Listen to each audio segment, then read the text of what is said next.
Assalamualaikum warahmatullahi wabarakatuh.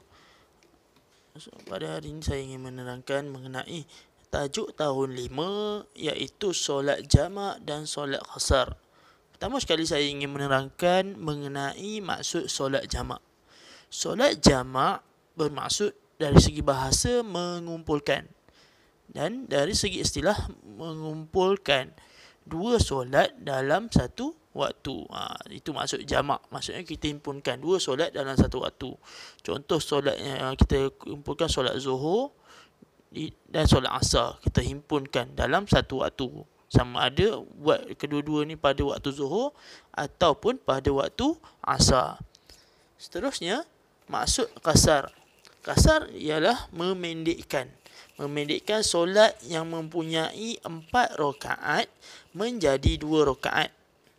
Sebagai contoh, solat yang ada 4 rakaat, Zuhur, Asar dan Isyak, kita pendekkan menjadi 2 rakaat sahaja. Seterusnya, maksud solat jamak dan qasar ialah kita menghimpunkan dua solat dalam satu waktu dan memendekkan solat yang ada 4 rakaat. Sebagai contoh, Zuhur kita buat dalam waktu Asar.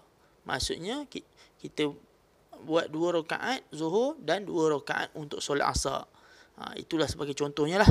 Okey, seterusnya kita akan lihat berkenaan dengan jenis-jenis solat jamak. Jadi jenis-jenis solat jamak terbahagi kepada 2 sahaja.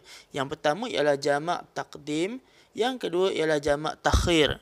Jamak takdim maksud mengumpulkan 2 solat fardu dalam waktu pertama. Sebagai contoh, Zuhur dan Asar. Maksudnya Zuhur dulu baru Asar. Zuhur itulah waktu pertama. Asar ialah waktu kedua. Kita buat solat Asar di dalam waktu Zuhur. Jadi itu yang dimaksudkan dengan jamak takdim. Manakala jamak takhir ialah mengumpulkan 2 solat fardu dalam waktu solat kedua. Sebagai contoh, kita ambil solat Zuhur dan Asar lagi. Contoh, kita buat Asar. Maksudnya kita buat solat Asar, kita masuk himpunkan solat Zuhur di dalam solat Asar. Maksudnya kita buatlah 2 rakaat, 2 rakaat.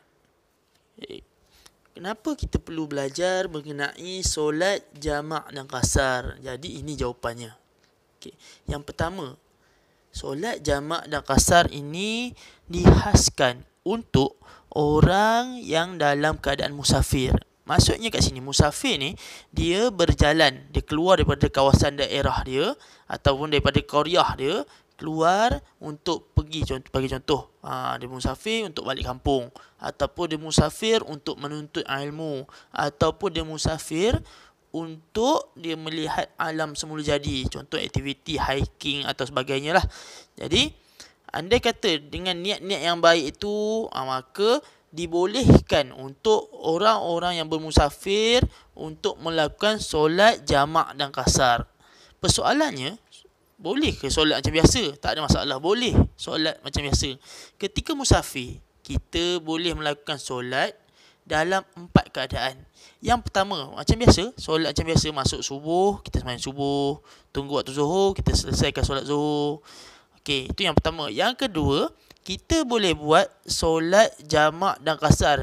Yang jamak dan qasar tu lah, kita himpun. Maksudnya Zuhur dalam waktu Asar ataupun Asar dalam waktu Zuhur. Tak ada masalah.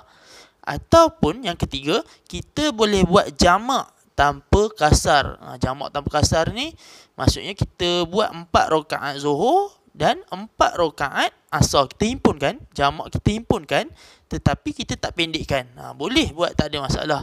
Dan yang terakhir, kita boleh buat qasar tanpa jamak. Maksudnya kita buat solat Zuhur, masuk Zuhur 4 rakaat, tapi kita buat 2 rakaat saja. Selesai bagi salam, kita buat aktiviti macam biasa. Tunggu waktu Asar, buat 2 rakaat lagi. Itu tak ada masalah.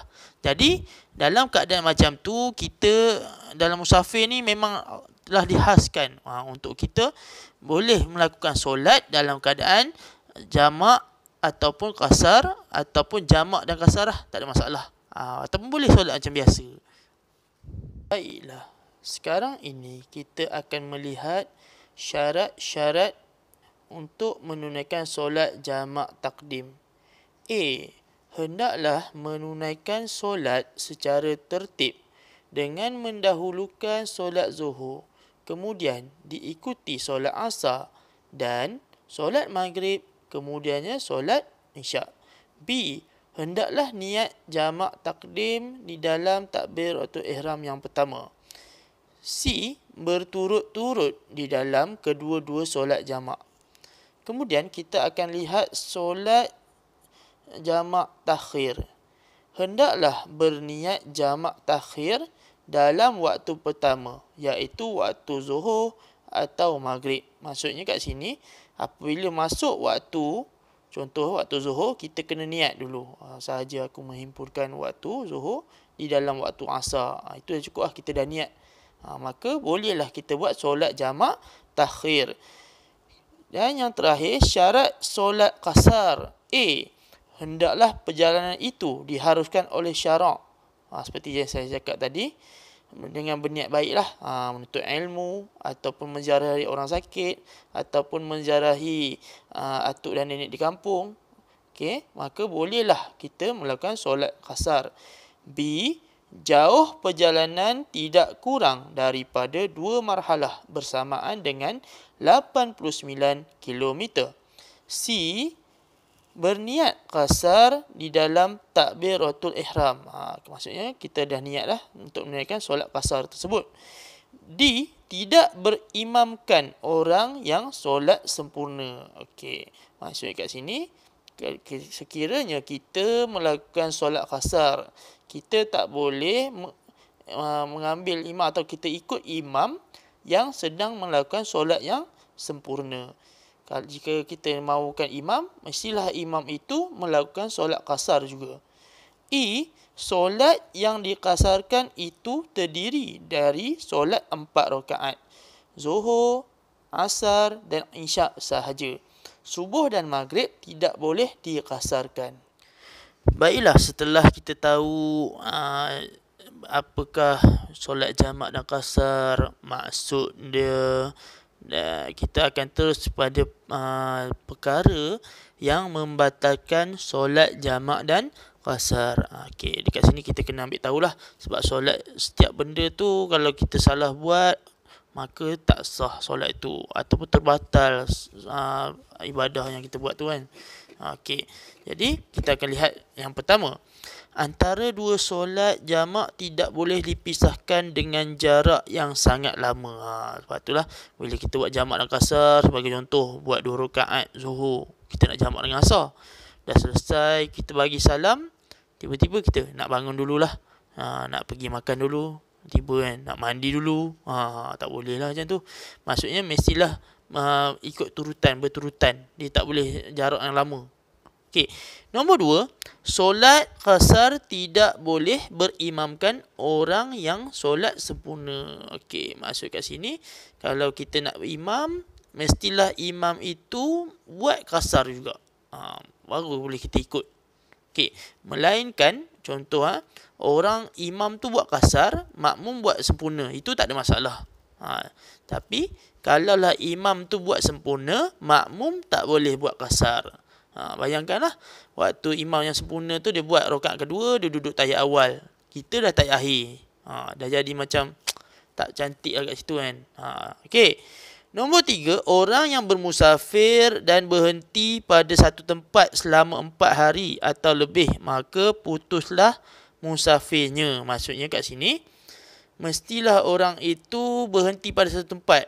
Dia tak pergi mana-mana selama 4 hari atau lebih, maka terputus musafirnya. Dekat sini maksudnya, kita boleh ada kat kawasan yang contoh kita pergi balik ke kampung, bagi contoh.